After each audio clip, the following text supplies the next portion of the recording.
تاریخ اسلام اور قرآن پاک میں جس شخص نے اللہ کے گھر یعنی کعبہ کو نقصان پہنچانے کی ناپاک جسارت کی تھی، اس کا نام ابرہہ الاشرم تھا۔ یہ واقعہ تاریخ میں اصحاب فیل یعنی ہاتھی والوں کے نام سے مشہور ہے، جو نبی کریم صلی اللہ علیہ وسلم کی ولادت باسعادت سے کچھ عرصہ پہلے پیش آیا۔ اس واقعے کی تفصیل درج ذیل ہے۔ نمبر 1، ابرہہ کون تھا اور اس کا مقصد کیا تھا؟ ابرہہ یمن کا گورنر تھا جو اس وقت نجاشی یعنی شاہ حبشہ کے ماتحت تھا۔ اس نے دیکھا کہ پورے عرب کے لوگ مکہ میں کعبہ کی زیارت کے لیے جاتے ہیں، جس سے مکہ کی معاشی اور مذہبی حیثیت بہت زیادہ تھی۔ ابرہہ نے اس کے مقابلے میں یمن کے دارالحکومت صنعاء میں ایک بہت بڑا اور پرشکوہ گرجا گھر یعنی چرچ بنوایا، جس کا نام قلیس رکھا۔ اس کا مقصد یہ تھا کہ لوگ مکہ جانا چھوڑ دیں اور یمن آ کر اس کے بنائے ہوئے مرکز کی عبادت کریں۔ نمبر 2، حملے کا سبب۔ جب عربوں کو اس بات کا علم ہوا تو انہیں سخت غصہ آیا۔ روایت ہے کہ ایک عرب یعنی بنو کنانہ سے تعلق رکھنے والے نے یمن جا کر اس گرجا گھر میں غلاظت کر دی تاکہ اسے ذلیل کر سکے۔ جب ابرہہ کو پتہ چلا تو اس نے طیش میں آ کر قسم کھائی کہ وہ کعبہ کو ڈھا کر نعوذ باللہ اینٹ سے اینٹ بجا دے گا۔ نمبر 3، مکہ کی طرف پیش قدمی۔ ابرہہ ایک عظیم الشان لشکر لے کر نکلا جس میں ہاتھی بھی شامل تھے۔ اس دور میں عربوں نے ہاتھی کبھی نہیں دیکھے تھے، اس لیے یہ ان کے لیے ایک دہشت ناک منظر تھا۔ لشکر کا سب سے بڑا اور خاص ہاتھی، جس کا نام محمود تھا، آگے آگے تھا۔ جب یہ لشکر مکہ کے قریب پہنچا تو ابرہہ نے مکہ والوں کے جانور ہانک لیے، جن میں حضور صلی اللہ علیہ وسلم کے دادا حضرت عبد المطلب کے 200 اونٹ بھی شامل تھے۔ نمبر 4، حضرت عبد المطلب کا ایمان افروز جواب۔ جب حضرت عبد المطلب ابرہہ سے ملنے گئے تو ابرہہ ان کی وجاہت دیکھ کر متاثر ہوا، لیکن جب انہوں نے صرف اپنے اونٹ واپس مانگے تو ابرہہ نے حیرت سے کہا، میں تمہارا گھر کعبہ ڈھانے آیا ہوں اور تمہیں اپنے اونٹوں کی فکر ہے۔ حضرت عبد المطلب نے وہ تاریخی جملہ کہا جو رہتی دنیا تک یاد رکھا جائے گا، میں اونٹوں کا مالک ہوں اس لیے ان کی فکر کر رہا ہوں، اس گھر کا بھی ایک مالک یعنی اللہ ہے، وہ خود اس کی حفاظت کرے گا۔ نمبر 5، اللہ کا معجزہ اور عبرتناک انجام۔ جب ابرہہ نے کعبہ پر حملے کا حکم دیا تو اس کا خاص ہاتھی محمود وہیں بیٹھ گیا اور کعبہ کی طرف ایک قدم بھی آگے نہ بڑھا۔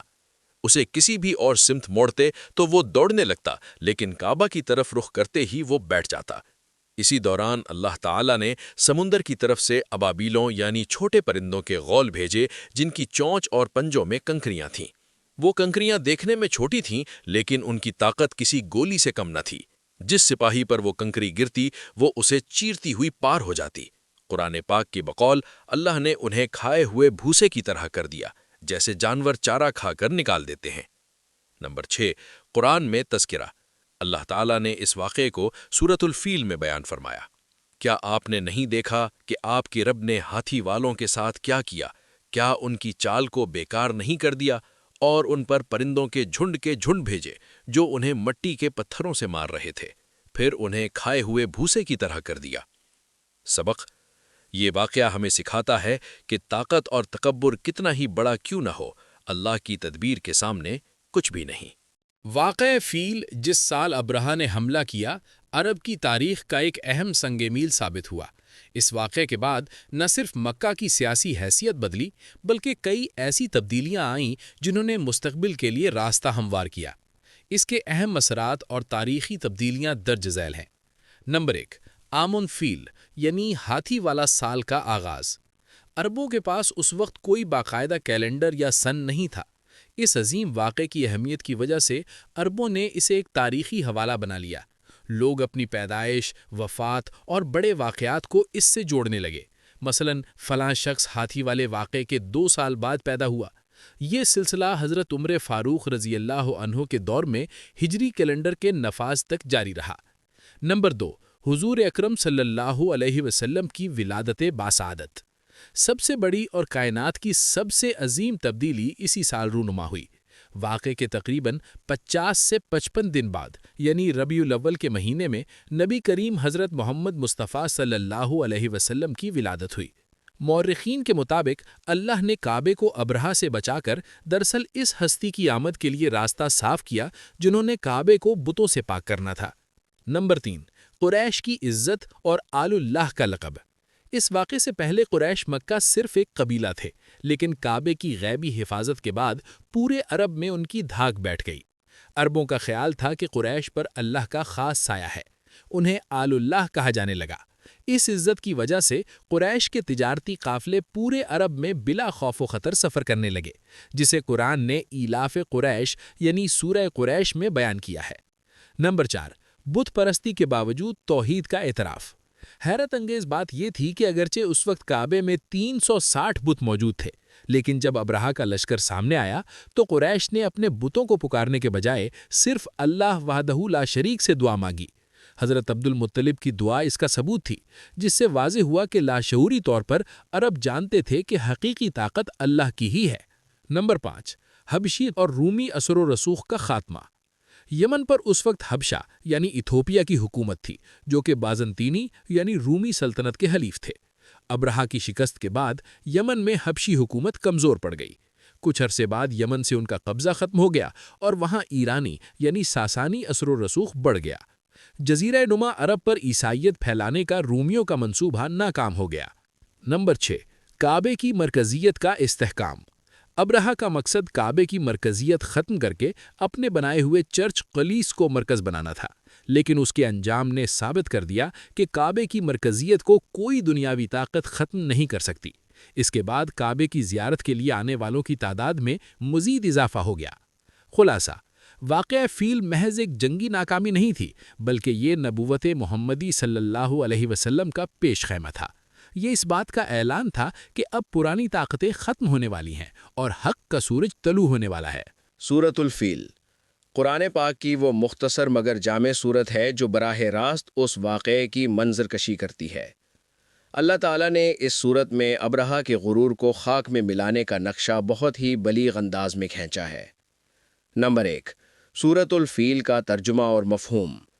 اللہ تعالیٰ ارشاد فرماتا ہے، أَلَمْ تَرَ كَيْفَ فَعَلَ رَبُّكَ بِأَصْحَابِ الْفِيلِ۔ اے نبی، کیا آپ نے نہیں دیکھا کہ آپ کے رب نے ہاتھی والوں کے ساتھ کیا سلوک کیا؟ أَلَمْ يَجْعَلْ كَيْدَهُمْ فِي تَضْلِيلٍ۔ کیا اس نے ان کی چال کو عقارت برباد نہیں کر دیا؟ وَأَرْسَلَ عَلَيْهِمْ طَيْرًا أَبَابِيلَ، اور ان پر پرندوں کے جھنڈ بھیجے۔ تَرْمِيهِمْ بِحِجَارَةٍ مِّن سِجِّيلٍ، جو انہیں کنکر کے پتھروں سے مار رہے تھے۔ فَجَعَلَهُمْ كَعَصْفٍ مَّأْكُولٍ، پھر انہیں کھائے ہوئے بھوسے کی طرح کر دیا۔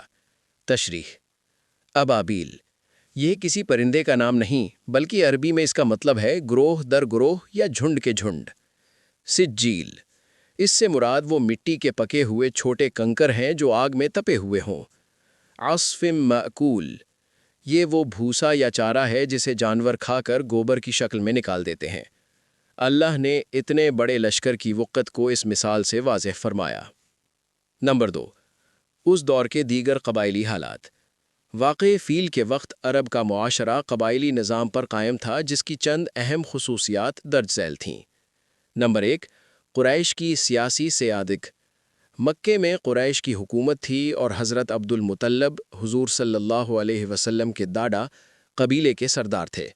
مکے میں کوئی بادشاہ نہیں تھا، بلکہ قبائلی عمائدین کی ایک کونسل جسے دار الندوہ کہا جاتا تھا تمام فیصلے کرتی تھی۔ نمبر 2، مذہبی صورتحال۔ اگرچہ عرب حضرت ابراہیم علیہ السلام کی اولاد تھے، لیکن وہ دین ابراہیمی بھول کر بت پرستی میں غرق ہو چکے تھے۔ کعبے میں 360 بت رکھے گئے تھے، لیکن اس کے باوجود وہ اللہ کو رب الارباب یعنی تمام معبودوں کا بڑا رب مانتے تھے۔ اسی لیے ابرہہ کے وقت انہوں نے بتوں کے بجائے اللہ سے مدد مانگی۔ نمبر 3، معاشی حالت اور تجارتی راستے۔ عرب ایک بنجر سرزمین تھی، اس لیے ان کی معیشت کا دار و مدار تجارت پر تھا۔ گرمیوں کا سفر شام کی طرف، سردیوں کا سفر یمن کی طرف۔ ابرہہ کا حملہ دراصل اس تجارتی راستے پر قبضے کی ایک کڑی بھی تھا، تاکہ یمن کی معیشت کو مکے پر برتری حاصل ہو۔ نمبر 4، قبائلی عصبیت اور جنگیں۔ عرب قبائل چھوٹی چھوٹی باتوں پر دہائیوں تک جنگیں لڑتے تھے، مثلاً جنگ بعاث۔ لیکن کعبے کی حرمت ایک ایسی چیز تھی جس پر تمام قبائل متفق تھے۔ حرم کی حدود میں خون بہانا حرام سمجھا جاتا تھا۔ یہی وجہ تھی کہ جب ابرہہ نے اس حرمت کو چیلنج کیا تو اسے پورے عرب کی دشمنی کا سامنا کرنا پڑا۔ نمبر 5، ایک اہم تاریخی موڑ، نصرانیت یعنی عیسائیت کا پھیلاؤ۔ اس وقت نصرانیت دو بڑے مراکز سے پھیل رہی تھی، ایک رومی سلطنت اور دوسرا حبشہ یعنی ایتھیوپیا۔ ابرہہ کا مقصد نصرانیت کو پورے عرب میں پھیلا کر مکے کی مذہبی اہمیت ختم کرنا تھا۔ واقعہ فیل نے عیسائیت کے اس سیلاب کو مکے کے دروازے پر ہی روک دیا اور اسلام کی آمد کے لیے فضا ہموار کر دی۔